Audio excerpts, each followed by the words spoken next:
सनसनाहट मचा हुआ है। आरक्षण और मेरिट की अनदेखी का मामला शोर कर रहा है। नाराज अभ्यर्थी जहां इस पर स्टे लाने की बात कर रहे हैं, वहीं चयनित अभ्यर्थी इसे बेवजह का हल्ला बता रहे हैं। आज चर्चा इसी पर चर्चा को आगे बढ़ाएंगे। R9 टीवी के editor in chief Amitabh Agnihotri ji, स्वागत सर आपका।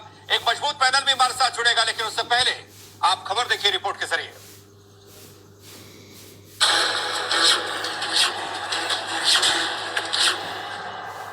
होने लगा वही जिसका था डर। शिक्षक भर्ती पर विरोध की डगर, जैसा कि बार बार होता है, जैसा कि हर भर्ती में हर बार होता है। 69,000 सहायक शिक्षक भर्ती के 31,661 पदों में ही वही होता दिख रहा है। चयनितों की जारी हुई लिस्ट पर सवाल है, नियमों की अनदेखी का बवाल है। मेरा गुणांक काफी अधिक था, इस वजह से इस 31,000 की सीटों के सापेक्ष जो हो रहा है उसमें अचयनित हो गया। बताइए, क्या जिनके कट ऑफ अधिक है वो योग्य है कि जिनके कम? दरअसल 2 साल से कोर्ट कचहरी में लटकी 69,000 सहायक शिक्षक भर्ती के 37,339 पदों को छोड़कर बाकी के 31,661 पदों पर योगी सरकार ने दिवाली से पहले प्रदेश के युवाओं को बड़ा गिफ्ट दिया है। मुख्यमंत्री ने 31,661 पदों की लिस्ट जारी करने के जो निर्देश दिए थे, उनमें 31,277 पदों पर चयन सूची जारी हो गई है। लेकिन इधर हाई मेरिट और आरक्षण पर रण सज गया है। प्रदर्शनकारी अभ्यर्थी सरकार के साथ साथ विपक्ष के दरवाजों पर भी दस्तक दे रहे हैं। देखिए, नियमों की अनदेखी वही बात है कि कभी कुछ चीजें हो रही होती हैं तो किसी का अगर कोई दिक्कत होती है तो कहता है कि नियमों की अनदेखी हुई है, लेकिन इसमें किसी भी तरह की नियमों की अनदेखी नहीं हुई है। मैं पहले तो 31,277 लोगों के परिवार की तरफ से और सबको, मुख्यमंत्री को बहुत धन्यवाद देना चाहूंगा कि उन्होंने हमारे दर्द को, तकलीफ को समझा और हमें लिस्ट में शामिल किया। तमाम माथापच्ची के बाद भी 21 दिन बाद जारी हुई लिस्ट को लेकर कहा जा रहा है कि एक ही जिले में हाई रैंक वालों का चयन नहीं हुआ और कम रैंक वालों का नाम लिस्ट में आ गया। और इसी लबोलुबाब में अब ये 31,277 पदों का मसला भी अदालत की दहलीज पर जा खड़ा हुआ है। काउंसलिंग का दौर चल रहा है। 14, 15 और 16 अक्टूबर से नियुक्ति पत्र भी दिए जाने हैं, जिस पर रोक के लिए याचिका दाखिल किए जाने की भी खबर है। मेरा गुणांक 70.53 है। मैं हाईकोर्ट कल रीट करने जा रहा हूं, जो 31,277 की जो दोषपूर्ण सूची आई है। मैं जानना चाहता हूं कि किस आधार पर इस वैकेंसी को किया जा रहा है, जबकि मेरे ही जनपद में कम गुणांक वाले, जिनका गुणांक 69 है और मुझसे जो सूची जारी हुई थी 67,867 की, उसमें मुझसे नीचे स्थान पे है, फिर भी उनका चयन होने जा रहा है। बहरहाल सुप्रीम कोर्ट में फंसी 69,000 सहायक शिक्षकों की भर्ती में योगी सरकार ने बीच का रास्ता निकालकर बाकी के पदों पर नियुक्ति पत्र दिलाकर बेरोजगार युवाओं को दिवाली का गिफ्ट देने की तैयारी की। लेकिन आरक्षण और मेरिट सहित तमाम बवाल में अब सवाल है कि क्या दिवाली के इस गिफ्ट पर लगेगा स्टे का ग्रहण? Bureau report, R9 TV, Uttar Pradesh, Uttarakhand.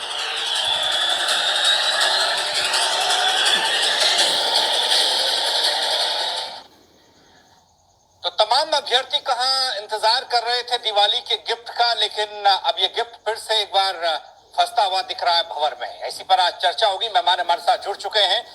हमारे साथ कुमार अशोक पांडे जी बीजेपी से हैं, अब्दुल हफीज गांधी समाजवादी पार्टी से, शिवेंद्र प्रताप चयनित अभ्यर्थी हमारे साथ होंगे, आलोक चौधरी हाई मेरिट अचयनित अभ्यर्थी हमारे साथ होंगे, मनोज प्रजापति आरक्षण एंड MRC लीगल टीम के मेंबर हमारे साथ होंगे। अमिताभ जी से चर्चा की शुरुआत कर रहे हैं। अमिताभ जी, लगता नहीं कि इतनी आसानी के साथ इन अभ्यर्थियों को नियुक्ति पत्र मिल पाएगा, ये शिक्षक बन पाएंगे, स्कूलों में बच्चों का मुस्तकबिल संवार पाएंगे? पंकज, मुझे बड़ी खिन्नता है जी, और खिन्नता चरम सीमा तक है। उत्तर प्रदेश के बेसिक शिक्षा विभाग के माथे पर पता नहीं विधाता ने किस कलम से लिखा है। कोई भर्ती अपने तार्किक परिणति तक नहीं पहुंच रही। राम राम कह के स्थिति यहां तक आई कि भाई 31,200 कुछ जो है जिन पर देश के सर्वोच्च अदालत का प्रतिबंध नहीं है, जो प्रतिबंध मुक्त पद हैं, उन पर भर्ती हो जाए और बच्चों को नियुक्ति पत्र मिल जाए। उत्तर प्रदेश के मुख्यमंत्री ने इसके लिए प्रयास किया, एक स्पष्ट आदेश जारी किया, उसका अनुपालन भी हो गया, लिस्ट जारी हो गई। लेकिन लिस्ट क्या जारी हुई, लगा विवादों का पिटारा फिर खुल गया। ये बहुत संकटपूर्ण विचित्र स्थिति है। और मैं आज ये बहस इसलिए लेकर आया कि अगर इस बार विवादों के चलते 31,266 शायद पद है, उतने युवाओं के सपनों पर ग्रहण लगा अदालत का या राष्ट्रीय पिछड़ा वर्ग आयोग का, तो मैं माननीय मुख्यमंत्री जी से कहूंगा, इस शिक्षक भर्ती प्रक्रिया में जुड़े बड़े नौकरशाहों को तत्काल निलंबित करके जेल भेज दीजिए। इससे कम कुछ भी मंजूर नहीं होगा। Enough is enough. कहीं इंतहा होगी कि नहीं होगी? विवाद दर विवाद, विवाद दर विवाद, विवाद दर विवाद, कोर्ट दर कोर्ट, कोर्ट दर तो कोर्ट, तारीख पर तारीख, तारीख पर तारीख, घर बिक गया, मकान बिक गया, खेत बिक गया, बैल बिक गया, मुकदमे लड़ते लड़ते। ये ठोक बजा के काम क्यों नहीं होता है?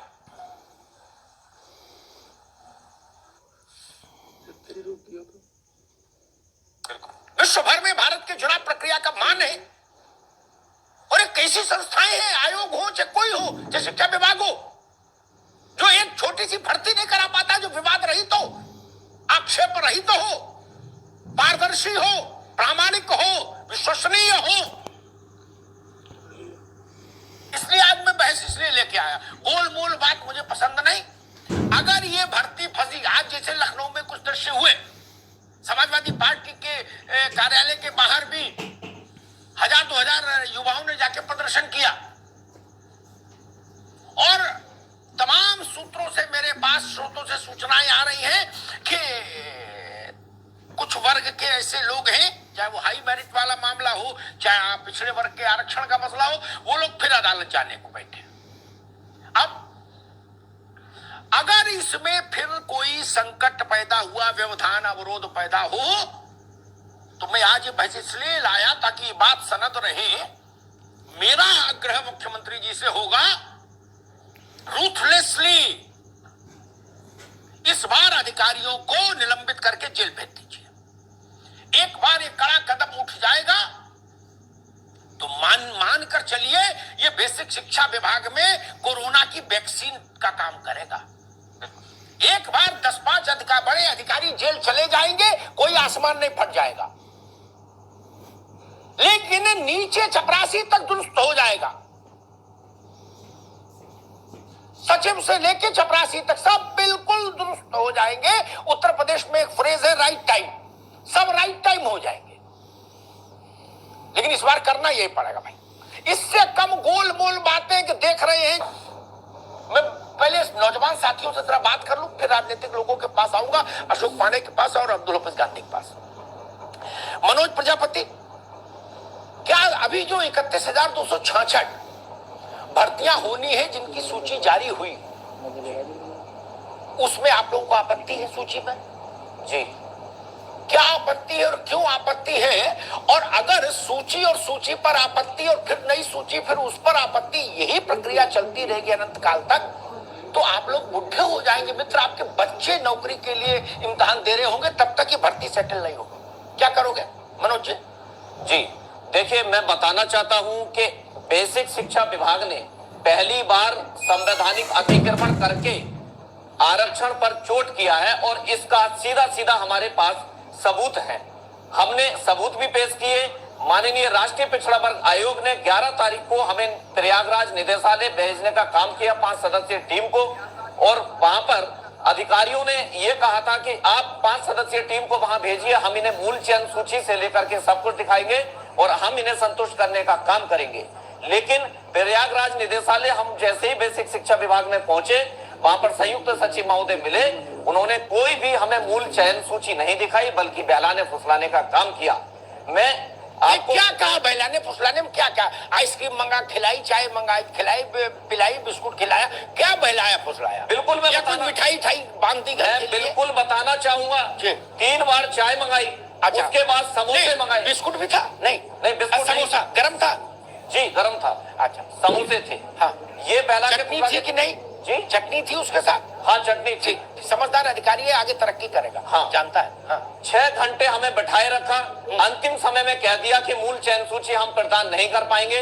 बेसिक शिक्षा सचिव जी से हमारी फोन पर बात हुई, उन्होंने कहा कि हम इसे कुछ नहीं मानते, आप लोग चले जाइए। तभी हम लोगों ने वहां धरना प्रदर्शन जैसी बात भी की। आखिर क्यों ये इस तरह से भर्ती कर रहे हैं? अब बात करते हैं 31,277 चयन सूची की।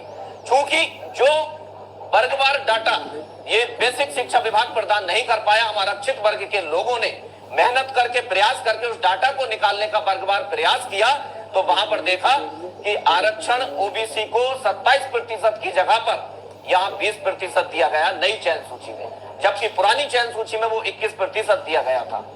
तो ये क्या चल रहा है, मैं जानना चाहता हूँ। भैया थोड़ा ज्यादा प्रयास न कर देना, कहीं तीसरी सूची में 17 ही न रह जाए। 21 से 20 हो गया, पता लगा अगली में 17 हो गया, फिर लड़ाई लड़े तो 5 ही रह गया, और उसके बाद अगली लड़ाई में पता लगा साफ हो गए, तो बेसिक क्या करोगे? बेसिक शिक्षा विभाग को पारदर्शिता बरतनी चाहिए। अरे करना तो बहुत कुछ चाहिए बाबू। ठीक है मनोज भाई, आएंगे आपके पास दोबारा। आज मैं सबसे सख्त सवाल अशोक पांडे से पूछूंगा, इसलिए उनसे कहूंगा पानी वानी पी के तैयार रहे। गोल मोल बात होगी तो मुझे आक्रोश मेरा बढ़ेगा, इसलिए मन तैयार रखिए। सीधा सवाल सीधा जवाब चाहिए, किस्सा कहानी नहीं। आलोक चौधरी, आपकी क्या समस्या है मित्र? 31,271 ये 66 जितने भी बच्चे से लिस्ट भर्ती की, अगर ये लोग नौकरी पा जाए तो कम से कम कुछ के घर में तो दिवाली मने, फिर बाकी की लड़ाई लड़ाई। लेकिन मुझे लग रहा है आपका जो वर्ग है हाई मेरिट चयनित अभ्यर्थी, आपके भी कुछ सवालात हैं, बताइए।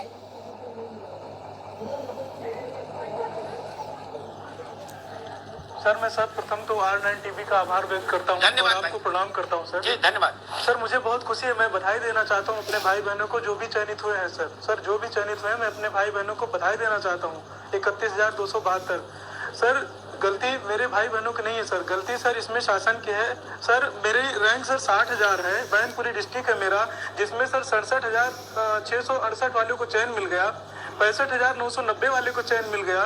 मेरी 60,000 रैंक है, मुझे चयन नहीं मिला सर। जिला लेवल पे नहीं 65,000 वाला तो आपसे ऊपर का हुआ ना भाई। अरे रुको आलोक चौधरी, एक मिनट भाई। अरे भाई आप तो इमला से पढ़ रहे हो सर। 65,000 वाला 60 से ज्यादा हुआ ना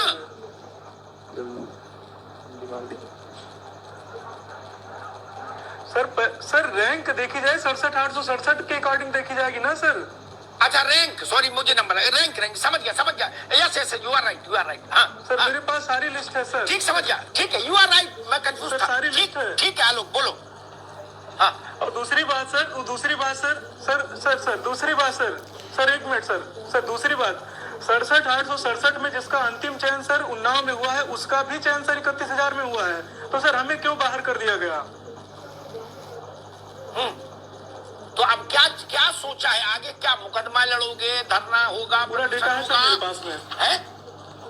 आलोक चौधरी समोसा खाने जाएंगे सर। मैं विभाग में बीजेपी के सर, मैं माननीय बीजेपी के प्रवक्ता, ये धरना करेंगे, ये मुकदमा करेंगे, तीनों में से क्या करेंगे?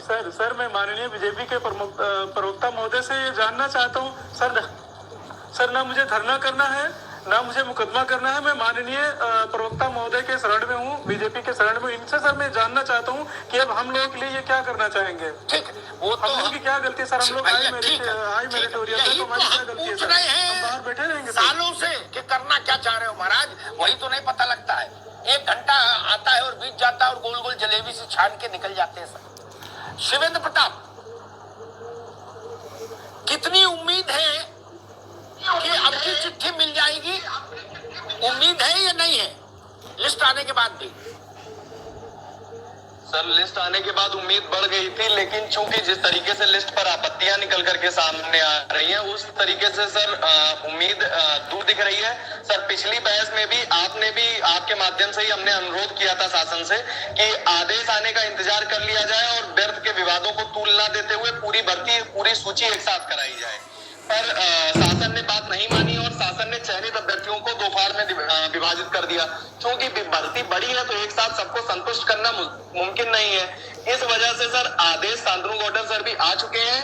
कल एक केस लिस्टेड है माननीय सर्वोच्च न्यायालय में। सरकार को चाहिए कल के डेट में आदेश के लिए प्रे कराए, और अगर हफ्ते या 10 दिन के अंदर में आदेश की कोई सूचना मिलती है सर, तो बेहतर होगा कि हम इंतजार कर लें। और सर अधिकारियों ने जिस तरीके से सूची के संबंध